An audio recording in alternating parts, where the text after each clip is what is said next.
नमस्कार। यहाँहरूलाई इतिहास सम्बन्धी तथ्य जानकारी दिने यस हिस्ट्री इन नेपाली च्यानलमा स्वागत छ।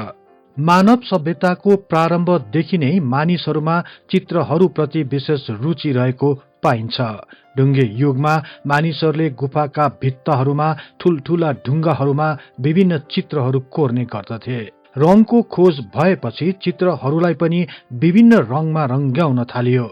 यसरी हजारौं वर्षसम्म चित्र र रङहरूमा विभिन्न प्रयोगहरू हुँदै आए।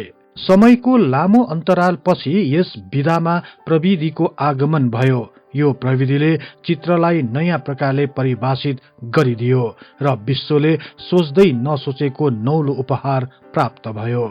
19औं शताब्दी भन्दा अगाडि फोटोग्राफी एक अद्भुत विषय थियो, तर 21औं शताब्दीमा आइपुग्दा यसले मानिसहरूसँग नजिकको सम्बन्ध गाँसिसकेको छ। हरेक क्षेत्रहरू जस्तै समाचार, शिक्षा, विज्ञान, सम्झना, अनुसन्धान तथा आम सञ्चारमा यसले आफ्नो उपस्थिति अनिवार्य बनाइसकेको छ। यसका साथै यो एक सृजनात्मक कलाकारिताको लागि एक सुलभ माध्यम नै बन्न गएको छ। यो मानव निर्मित राजनीतिक, सामाजिक तथा जातीय घेराभित्र मात्रै सीमित रहेको छैन। त्यसैले हरेक वर्गका मानिसहरूसँग यसको प्रत्यक्ष वा अप्रत्यक्ष सम्बन्ध रहिआएको छ। फोटोग्राफीको जन्म सन् 1827 मा नै भए तापनि यसको औपचारिक घोषणा भने सन् 1839 अगस्त 19 तारिकको दिन भएको थियो। त्यसो भए नेपालमा यो प्रविधि कहिले भित्रियो, कसले भित्रायो, अर्थात् कुन नेपालीको पहिलो फोटो खिच्यो र कुन नेपालीले पहिलोपल्ट क्यामेरा चलाएर फोटो लिए भन्ने सन्दर्भहरूको बारेमा आजको कार्यक्रममा चर्चा गरिनेछ। विश्वास छ सदाझै यस कार्यक्रमलाई पनि उत्तिकै मन पराइदिनु हुनेछ। आउनुहोस्, नेपाल तथा विश्व इतिहासको बारे तथ्य तथा प्रामाणिक जानकारी दिने उद्देश्यका साथ इतिहासका विद्यार्थीहरूद्वारा निर्मित यस कार्यक्रमलाई मन पराई लाइक, शेयर र सब्स्क्राइब गरिदिनु अनुरोध गर्दै म कार्यक्रम प्रस्तोता सार्थक नेपाल यहाँलाई हार्दिक स्वागत गर्दछु।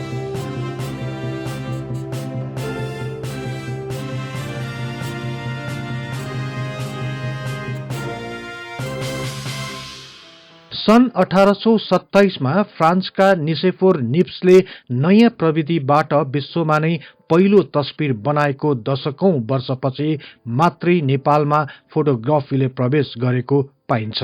त्यसताका नेपालमा राणा वंशका पहिला प्रधानमन्त्री जंगबहादुर राणाले शासन गर्दथे। उनकै पालामा बेलायतबाट खिच्ने प्रविधि नेपालमा भित्रिएको र सो प्रविधिलाई राणाहरूले दरबारभित्र मात्रै सीमित राखेको सन्दर्भलाई विभिन्न लेखकहरूले उल्लेख गरेका छन्। त्यसताका फोटोग्राफीमा राणाहरूको मात्र पहुँच रहेको र सामान्य नागरिकलाई फोटो खिच्न निषेध गरिएको थियो। त्यसो भए नेपालमा कहिले फोटोग्राफीको प्रविधि भित्रियो, कुन चाहिँ नेपालीको पहिलो तस्बिर खिचियो, को नेपालीले सबैभन्दा पहिले क्यामेरा चलाए भन्ने जस्ता धेरै प्रश्नहरू उठ्ने गर्दछन्। यस विषयमा धेरै लेखकहरूले धेरै तर्कहरू प्रस्तुत गरेका छन्। ती तर्कहरू के थिए त? वास्तवमा नेपाली भूमिमा कसले पहिलो तस्बिर खिच्यो त भन्ने सन्दर्भमा आज विशेष चर्चा गरिनेछ। Nepal rediscovered the Rana court 1846 to 1951 पुस्तकका लेखक पद्म प्रकाश श्रेष्ठका अनुसार प्रथम राणा प्रधानमन्त्री जंगबहादुर राणाले नै सन् 1850 मा युरोप भ्रमण गर्न गएको बेला लन्डनमा आफ्नो फोटो खिच्नुको साथै फोटो खिच्ने क्यामेरा पनि नेपालमा ल्याएका थिए। तर पद्म प्रकाशको सो प्रसंगलाई प्रमाणित गर्ने कुनै पनि तथ्यहरू प्राप्त भएका छैनन्।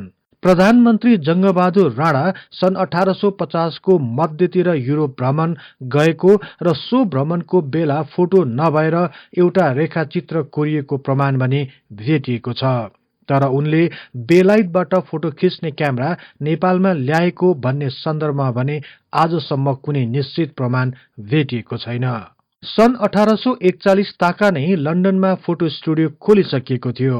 त्यसताका डेगुरे तथा क्यालोटाइ प्रविधिबाट तस्बिरहरू उत्पादन गरिन्थे। सन् 1852 देखि मात्रै वेट कोलोडिन प्रविधिको विकास भयो।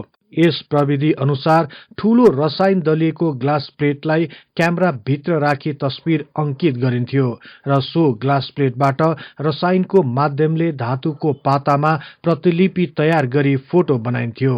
सो समयका क्यामेराहरूको आकार ठूलो हुनुको साथै तस्बिर बनाउने प्रक्रिया निकै लामो र जटिल पनि थियो।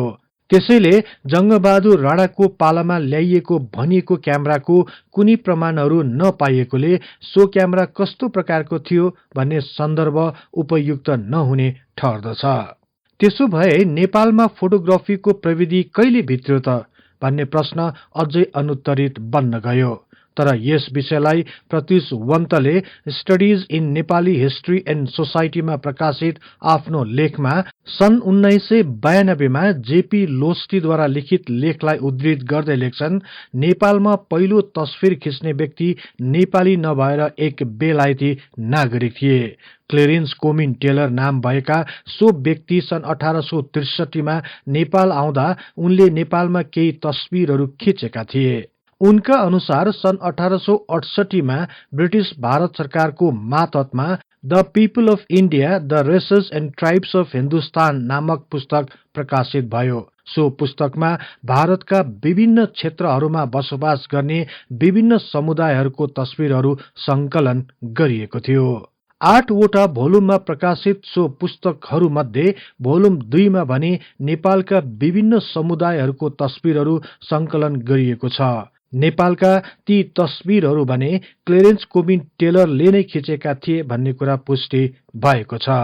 वरिष्ठ पत्रकार तथा सामाजिक अभियानकर्ता कनकमणि दीक्षितका अनुसार नेपाल ब्रिटिश शासित राष्ट्र नभए तापनि सो पुस्तकमा नेपालका विभिन्न समुदायहरूको तस्बिरहरू किन प्रकाशित हुन पुग्यो भन्ने बारे यकिन हुन नसके तापनि सो तस्बिरहरूले तत्कालीन नेपालको बारेमा पर्याप्त जानकारी दिन भने सक्षम भएको छ। प्रकाशित पुस्तकमा विशेष गरी नेपालको राजधानी काठमाडौँलाई केन्द्रित गरी करिब 18 विभिन्न समुदायहरूको तस्बिरहरू संकलन गरिएको छ। सो तस्बिरमा देखिएका समुदायहरूको विवरण भने ब्रायन हडसनले तयार पारेका छन्। ब्रायन हडसन सन् 1833 देखि 1843 सम्म नेपालका लागि ब्रिटिश राजदूतका रूपमा कार्यरत थिए र पछि सन् 1845 देखि सन् 1858 सम्म भारतको दार्जिलिङमा बसे। उनले नै सो पुस्तकको भूमिका पनि लेखेका हुन्।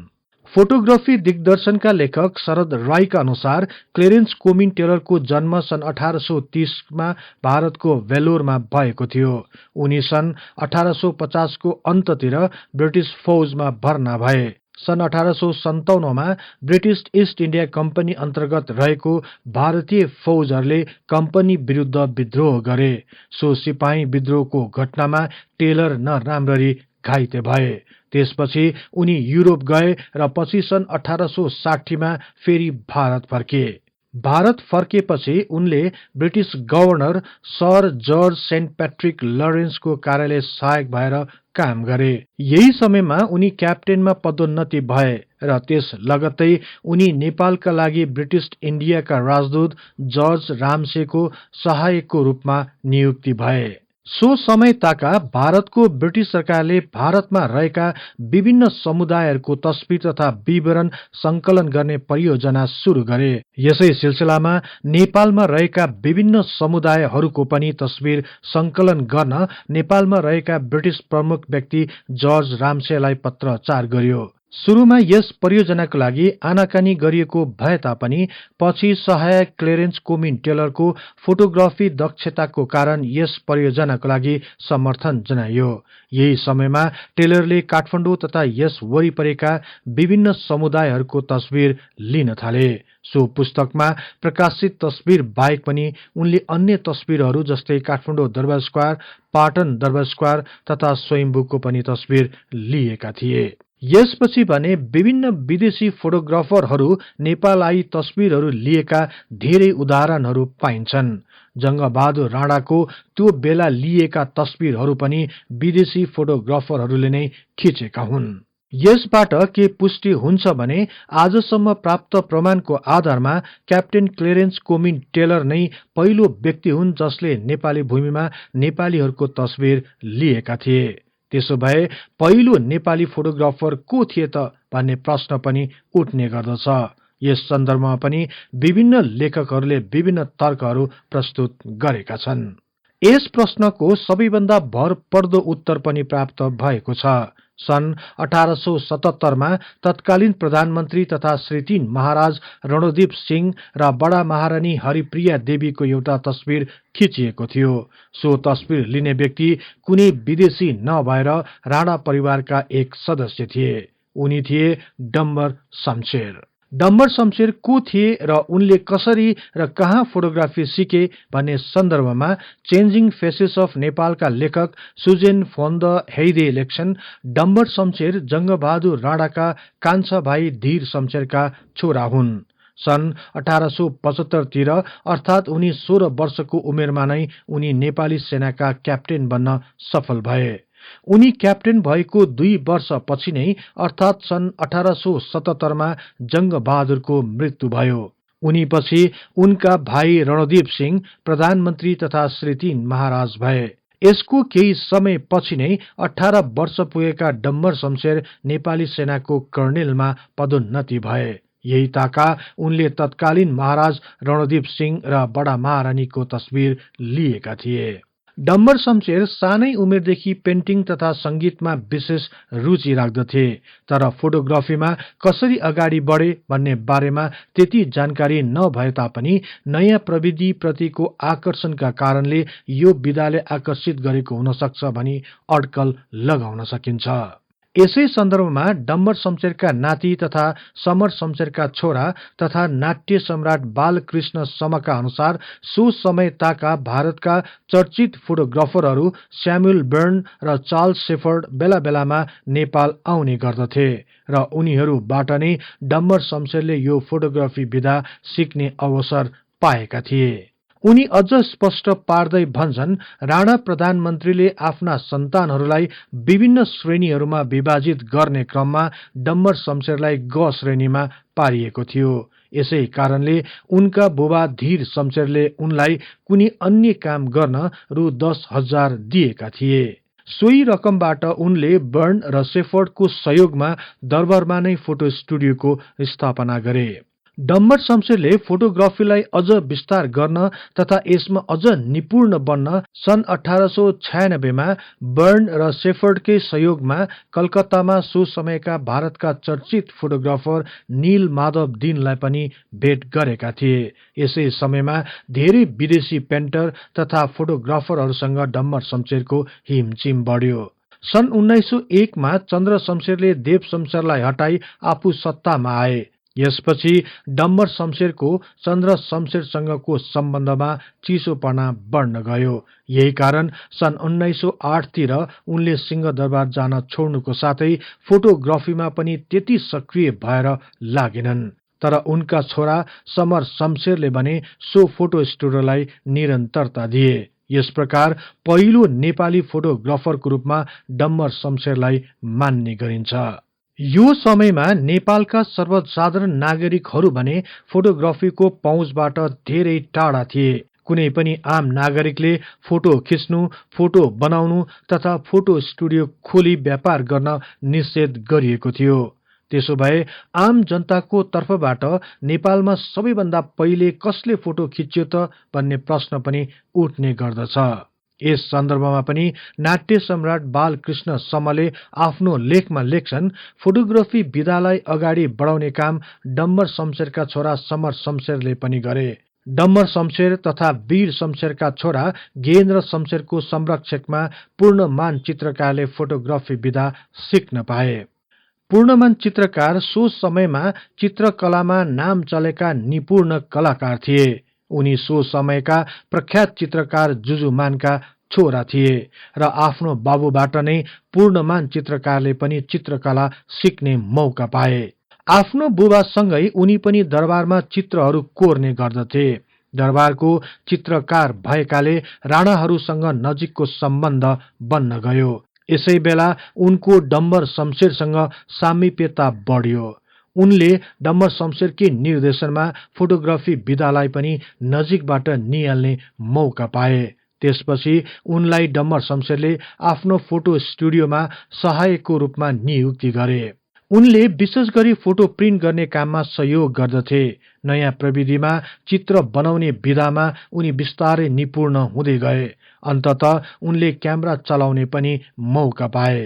त्यसपछि उनले राणा परिवारका सदस्यहरूका धेरै फोटोहरू खिचेर तयार पारे। तर हाम्रो लागि दुर्भाग्य भनौं, पूर्णमान चित्रकारले खिचेका धेरै तस्बिरहरू आज हाम्रो साथमा छैनन्, किनकि सो तस्बिरहरू नारायणहिटी दरबारको दक्षिणमा अवस्थित सेतो दरबारमा राखिएको थियो। यो सेतो दरबार वीर शमशेरले आफ्नो निवासको लागि सन् 1892 मा बनाएका थिए। वीर शमशेरको मृत्युपछि यो दरबार उनका जेठा छोरा गेहेन्द्र शमशेरले आफ्नो निवासको रूपमा प्रयोग गरे। सन् 1905 मा गेहेन्द्र शमशेरको मृत्यु पश्चात सो भवन उनका छोरा लीला शमशेरको स्वामित्वमा रहन गयो। तर सन् 1933 मा भएको ठूलो आगलागीबाट यो भवनको धेरैजसो भाग ध्वस्त भयो र यही आगलागीमा पूर्णमान चित्रकारका दुर्लभ तस्बिरहरू पनि जलेर नष्ट भए। यही कारणले गर्दा पूर्णमान चित्रकारद्वारा खिचिएका थोरै तस्बिरहरू मात्र आज हामीले हेर्न पाएका छौं। यसबाट के पुष्टि हुन्छ भने नेपाली आम नागरिकको तर्फबाट पूर्णमान चित्रकार नै पहिलो फोटोग्राफर हो भनेर ठोकुवा गर्न सकिन्छ। पछि पूर्णमान चित्रकारले आफ्ना परिवारका सदस्यहरूलाई पनि फोटोग्राफी विधा सिकाउँदै गए र चित्रकार परिवारका सदस्यहरूले फोटोग्राफी क्षेत्रमा नयाँ आयामहरू थप्दै गए। फोटोग्राफर पछि नेपाली बजारमा पहिलो स्टुडियो कहिलेदेखि सुरु भयो त भन्ने प्रश्न पनि आम मानिसमा जाग्न सक्छ। यस सन्दर्भमा साधनामा प्रकाशित पहिलो नेपाली फोटोग्राफर र फोटोग्राफी लेखका लेखक हरिगोपाल अधिकारीका अनुसार विक्रम सम्वत 1965 सालमा तत्कालीन गोरखापत्र संस्थानका महाप्रबन्धक विष्णुध्वज जोशीले काठमाडौँको मरु प्याफलमा एउटा फोटो स्टुडियो सञ्चालनमा ल्याए। राजा त्रिभुवनका निजी फोटोग्राफर पनि रहेका विष्णुध्वज जोशीले स्थापना गरेको सो स्टुडियो सो समयभन्दा अघि नेपाली बजारमा अन्य कुनै पनि स्थानमा नदेखिएकोले ग्रान्ड स्टुडियो नै नेपालको पहिलो स्टुडियो हो भन्न सकिन्छ। तर पछि विक्रम सम्वत 1992 सालमा सो स्टुडियो मरु प्याफलबाट नयाँ सडकमा सारियो। नेपालको जेठो ग्रान्ड फोटो स्टुडियोको बारेमा हरिगोपाल अधिकारी लेख्छन्, सो स्टुडियो त्यस बखत अति नै चल्तीको स्टुडियो थियो। प्रधानमन्त्री, मन्त्री तथा वरिष्ठ व्यक्तिहरूले फोटो खिच्न परे यही आएर फोटो खिच्नु पर्दथ्यो। अरू कुनै सञ्चारको सुविधा नभएको सो समयमा सर्वसाधारणहरूले आफ्ना नेताहरूको फोटो हेर्न पनि यही आउनु पर्दथ्यो। यसताका इनलार्जरको विकास भइसकेको थिएन। ठूलो फोटोको लागि ठूलो क्यामेराले खिच्नु पर्दथ्यो। ठूलो नेगेटिभबाट सानो बनाउन त मिल्थ्यो, तर सानो नेगेटिभबाट ठूलो बनाउन मिल्दैनथ्यो। यसको लागि आवश्यक सामान भारतबाट ल्याइने गरिन्थ्यो। विष्णुध्वजका समकालीनहरूमा साहित्यकार बालकृष्ण समका पिता समर शमशेर, पशुपति लाल श्रेष्ठ, नारायण प्रसाद तथा लक्ष्मी दास थिए। यसपछि ग्रान्ड स्टुडियो जस्तै पछि सार्वजनिक स्टुडियोको रूपमा क्रमशः न्यू स्टुडियो, स्न्यापशट तथा लक्ष्मी स्टुडियोहरू खोलिए। तर ग्रान्ड स्टुडियो भने विक्रम सम्वत 2018 सालतिर बन्द भयो। यसपछि चारैतिर धेरै फोटो स्टुडियोहरू खोलिन थाले र यो एक व्यावसायिक रूपमा फस्टाउँदै गयो। आजको दिनसम्म आउँदा फोटोग्राफी विधाले धेरै फड्को मारिसकेको छ। फोटोग्राफी विधामा आएको नयाँ डिजिटल प्रविधिले झन् आम मानिसहरूको पहुँचलाई अझ सहज बनाएको छ। फोटोग्राफी विधालाई आफ्नो व्यवसायको रूपमा अघि बढाउन होस् या आफ्नो रुचिलाई पूरा गर्न होस्, आम मानिसहरूको यस प्रतिको मोह अझै बढिरहेको छ। त्यसैले पनि नेपालमा फोटोग्राफी सम्बन्धी औपचारिक शिक्षा र अनौपचारिक शिक्षाको माध्यमबाट फोटोग्राफी सम्बन्धी ज्ञान र सिप सिक्नेहरूको संख्या दिनानुदिन बढिरहेको छ। यसबारे एउटा अर्को प्रश्न पनि उठ्न सक्छ। नेपाल भित्रै विभिन्न विषयहरूमा ज्ञान हासिल गर्न नेपाली भाषामा नै विभिन्न पुस्तकहरूको प्रकाशन भए झैं फोटोग्राफी विधामा नेपाली भाषामा नै के कति पुस्तकहरू प्रकाशित भएका छन् त? यस विषयमा यो च्यानल अर्थात हिस्ट्री इन नेपालीले एक खोज गरेको छ।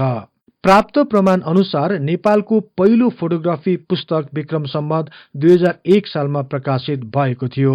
चित्रण कला नाम रहेको सो पुस्तकका लेखक भीम भक्त जोशी रहेका छन् भने प्रकाशन तथा सम्पादन सूर्य भक्त जोशीले गरेका छन्। काठमाडौँको ठैटी स्थित भगवती प्रेसमा छापिएको सानो आकारको पुस्तकको पेज संख्या भने 77 रहेको छ। सो समयमा यस पुस्तकको मूल्य 75 पैसा लेखिएको छ। फोटोग्राफी पुस्तक नै भनिए तापनि सो पुस्तकमा एउटा पनि तस्बिर छापिएको छैन। यस पुस्तकमा तत्कालीन समयमा नेपालमा कसरी फोटो छापिन्थ्यो, फोटो प्रिन्टको लागि आवश्यक सामग्रीहरू के हुन् र कहाँबाट ल्याइन्थ्यो यसबारे विस्तृत वर्णन गरिएको छ। नेपालको फोटोग्राफी इतिहासमा यो नै नेपालको पहिलो फोटोग्राफी पुस्तक हो। यो पुस्तक प्रकाशित भएको 42 वर्षपछि अर्थात् विक्रम सम्वत 2043 सालमा बखतबहादुर चित्रकारद्वारा लिखित फोटोग्राफी परिचय नामक पुस्तक प्रकाशित भयो। त्यस्तै नेपालमा पहिलो पल्ट प्रारम्भिक घटनास्थल अनुसन्धान फोटोग्राफी अर्थात् क्राइम सीन फोटोग्राफी सम्बन्धी पहिलो पुस्तक विक्रम सम्वत 2045 सालमा प्रकाशित भयो। यसका लेखक महेश विक्रम शाह थिए। विक्रम सम्वत 2060 साल ताका नेपालमा आम मानिसहरूमा फोटोग्राफी प्रति निकै रुचि बढिसकेको थियो। यसै समयमा सिटिभिटी तथा आम संचारका उच्च माध्यमिक, स्नातक तथा स्नातकोत्तर तहमा फोटोग्राफीका आधारभूत शिक्षा सम्बन्धी पाठ्यक्रम तयार भएर पठन पाठन सुरु भइसकेको थियो। तर पाठ्यक्रमको आधारमा नेपाली भाषामा नै कुनै पनि पुस्तकहरू प्रकाशित भएका थिएनन्। अंग्रेजी भाषामा प्रकाशित विदेशी पुस्तकहरूको चर्को मूल्य साथै सजिलै प्राप्त गर्न नसकिने हुँदा नेपाली भाषामा नै सहज र सुलभ पुस्तकको खाँचो रहेकोमा विक्रम सम्वत 2061 सालमा फोटो कन्सनले फोटोग्राफी दिग्दर्शन नामक पुस्तक प्रकाशित गर्यो। सो पुस्तकका लेखक शरद राई हुन्। सो पुस्तक नेपालको फोटोग्राफी इतिहासमा सबैभन्दा बढी बिक्ने पुस्तक बन्न गयो। यो नै नेपालको पहिलो विस्तृत र पाठ्यक्रममा आधारित पुस्तक हो भन्न सकिन्छ। यसपछि नेपालमा डिजिटल फोटोग्राफीले आफ्नो छाप छोड्न सफल भयो। यसैलाई मध्य नजर गर्दै फोटोग्राफी दिग्दर्शनकै दोस्रो संस्करणको रूपमा लेखक शरद राईको सो पुस्तक पुनः फोटो कन्सनले विक्रम सम्वत 2069 सालमा प्रकाशित गर्यो। नेपाली इतिहासमा डिजिटल फोटोग्राफी सम्बन्धी पहिलो पुस्तक नै फोटोग्राफी दिग्दर्शनको दोस्रो संस्करण बन्न गयो। नेपालको पहिलो फोटोग्राफर र फोटो स्टुडियो र फोटोग्राफी पुस्तकको बारेको रहस्य उजागर भएपछि फोटोग्राफीको अर्को विधा फोटो पत्रकारिताको बारेमा कुरा गरौं। नेपाली पत्र पत्रिकामा पहिलो समाचारमूलक तस्बिर कहिले छापियो? यस प्रश्नको कौतूहलतालाई साम्य पार्दै नेपालको छापाखाना र पत्र पत्रिकाको इतिहास नामक पुस्तकका लेखक ग्रीष्म बहादुर देवकोटा लेख्छन्, विक्रम सम्वत 1948 ताकादेखि नै नेपालमा कालीगढद्वारा काठको टुक्रामा चित्रहरू तयार गराई पुस्तकहरूमा छाप्ने प्रथा चलिसकेको भए तापनि तस्बिरलाई पत्रिकामा छाप्ने प्रविधि भने धेरै वर्षपछि मात्र सुरु भयो। विक्रम सम्वत 1984 साल वैशाख 13 गतेका दिन गोरखापत्रको भित्री पृष्ठमा एक तस्बिर प्रकाशित भयो। सो तस्बिरमा एक महिलाले चर्खाद्वारा धागो काटिरहेको दृश्य छ। क्याप्सन सहितको सो तस्बिर वीरगञ्जमा खिचिएको भनिए तापनि कसले सो तस्बिर खिचे भन्ने सन्दर्भमा भने आजसम्म अनभिज्ञ रहेको छ। अहिलेसम्मको प्राप्त प्रमाणको आधारमा यसलाई नै नेपालको फोटो पत्रकारिताको इतिहासमा पहिलो फोटोको रूपमा मानिँदै आएको छ। त्यसैले हाल नेपालका फोटो पत्रकारहरूले हरेक वर्षको वैशाख 13 गतेका दिन नेपालमा फोटो पत्रकारिता दिवस मनाउने गर्दछन्।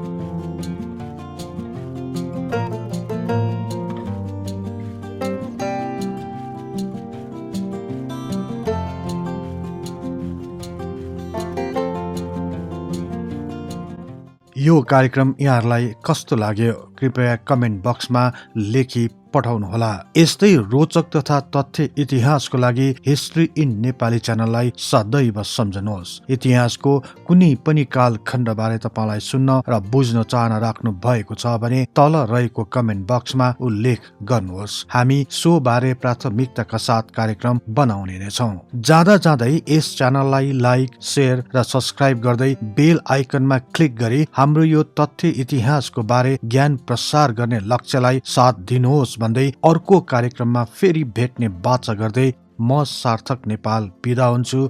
हवस् त, नमस्कार।